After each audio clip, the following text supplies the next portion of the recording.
अस्सलामुअलैकुम, मेरा नाम अहमद शराज है। Welcome to K trades weekly sales ideas video. हमारी कोशिश होती है कि हर मंडे को जिन स्टॉक्स को हम हाईलाइट करते हैं आपकी कंसिडरेशन के लिए, उसको वीडियो फॉर्म में प्रेजेंट करें एंड आपको बताएं कि हमने अपनी रिपोर्ट में क्या लिखा है।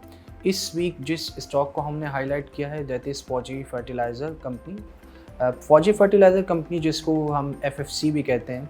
एफएफसी पाकिस्तान की लीडिंग फर्टिलाइज़र कंपनी है जो कि फौजी फाउंडेशन के तहत काम कर रही होती है। पीएसएक्स के अंदर इसका जो सिंबल है वो एफएफसी है और तकरीबन 132 अरब से ज़ायद इसका मार्केट कैप है।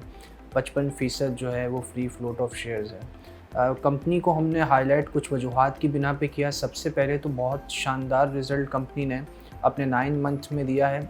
तकरीबन इनका जो अर्निंग पर शेयर है उसमें भी हमें ईयर ऑन ईयर बेसिस के ऊपर इजाफा देखने को मिला और इनका जो रेवेन्यूज़ हैं उनमें भी हमें इजाफा देखने को मिला।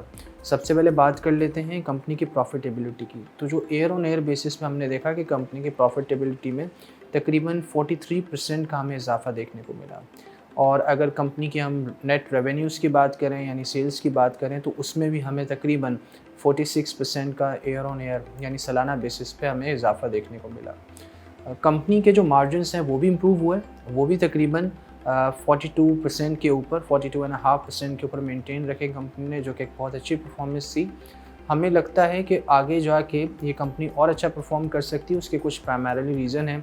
रिसेंटली ओगरा ने जो गैस प्राइजेस नोटिफाई की थी उसमें जो मारी बेस्ड फर्टिलाइज़र कंपनीज़ थी उनका जिक्र नहीं था। तो दैट वुड मीन के जो चीप गैस या जो लो प्राइस पे जो गैस ऑलरेडी एफएफसी इस वक्त फीड गैस ले रही है वो स्टिल उस लग्जरी को कंपनी मेंटेन रखेगी and they would be able to keep their prices. जो भी सर्टेन जो लेवल है इनका प्राइजेस का वो भी मेंटेन रहेगा, जिसकी वजह से वी विल बी सीइंग कि इनके सेल्स वॉल्यूम जो है वो बेहतर हो सकते हैं।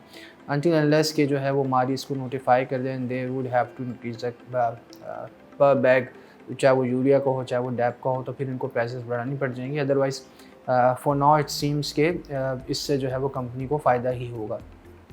सेकंड चीज़ जो हमें अच्छी देखने को मिली कि कंपनी ने जो रिसेंट गैस एनहांसमेंट के कैपेक्स अरेंजमेंट किए थे उसका कंपनी को फ़ायदा हो रहा है एंड कंपनी जो है वो बेटर सेल्स वॉल्यूम जनरेट कर सकी है।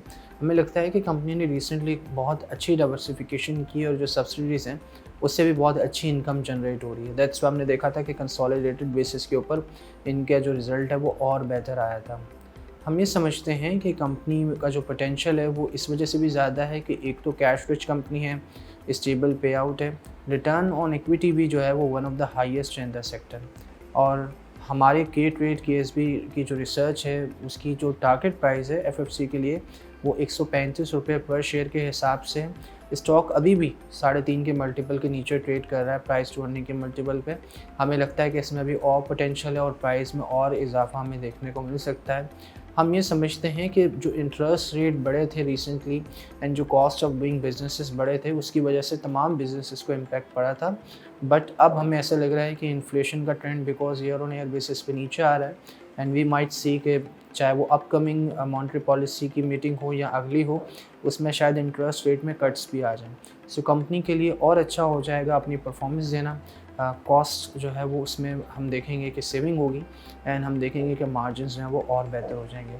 हम एक चीज़ नोट कर रहे हैं कि सेकेंडरी मार्केट में यील्ड्स नीचे आई हैं। सो फौजी फर्टिलाइज़र जैसी कंपनी जिसकी इस कैलेंडर ईयर में अगर हम देखें तो तकरीबन 17% की अप्रॉक्सीमेटली ये डिविडेंड यील्ड प्रोवाइड कर सकता है। नेक्स्ट फाइनेंशियल ईयर में वी माइट सी जो कैलेंडर ईयर होगा अगला कि उसमें तकरीबन 20% की इसकी डिविडेंड यील्ड होगी। सो बहुत अच्छी होगी और यानी ये जो गैप है between the secondary market yields and the dividend paying stocks वो काफ़ी हद तक ख़त्म हो जाएगा।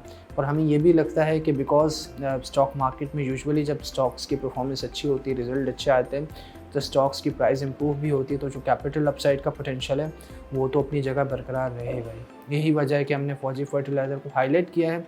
हम समझते हैं कि स्टॉक में जो है वो डाउन साइड रिस्क बहुत कम है, स्टेबल पे आउट्स हैं, तो ऐसे स्टॉक्स को डेफिनेटली कंसिडर करना चाहिए। इसके अलावा हम ये भी बताना चाहेंगे कि मार्केट जो है वो अपने ऑल टाइम हाई पर है। आज तकरीबन मार्केट ने 56,000 का लेवल ब्रीच किया, जो कि इसका एक ऑल टाइम हाई था। के ट्रेड ने अपनी एक रिसर्च रिपोर्ट के ज़रिए we are bullish on Pakistan बहुत पहले इस बात का जिक्र किया था कि पाकिस्तान के जो हालात हैं, वो जो जियो पॉलिटिकल सिचुएशन है और जो पाकिस्तान की प्रेजेंस है और जो जियो पॉलिटिकल एडवांटेज है पाकिस्तान को, उसके तहत पाकिस्तान की जो इक्विटी मार्केट है और जो मैक्रो इकोनॉमिक सिचुएशन है उसमें हम इम्प्रूवमेंट देखेंगे। एंड वही चीज़ हमें देखने को मिल रही है कि जो IMF का हमें स्टैंड बाय एग्रीमेंट मिला और फिर ये जो रिव्यू चल रहा है, most likely this will also turn out to be successful. So हम अपनी उसी कॉल के तहत जो हमने कहा था, हम समझते हैं कि मार्केट में जो है वो मज़ीद इसमें पॉजिटिव मोमेंटम रहेगा and this is the time to invest in the stock market because we are bullish in Pakistan and we are bullish on the stock market as well. So highlight करने का मकसद यही था कि मज़ीद इन्फॉर्मेशन के लिए आप हमारी टीम से कॉन्टैक्ट कर सकते हैं, हमारे सोशल मीडिया चैनल्स में हमें रीच आउट कर सकते हैं। अपना बहुत ख्याल रखिएगा। अल्लाह हाफ़िज़।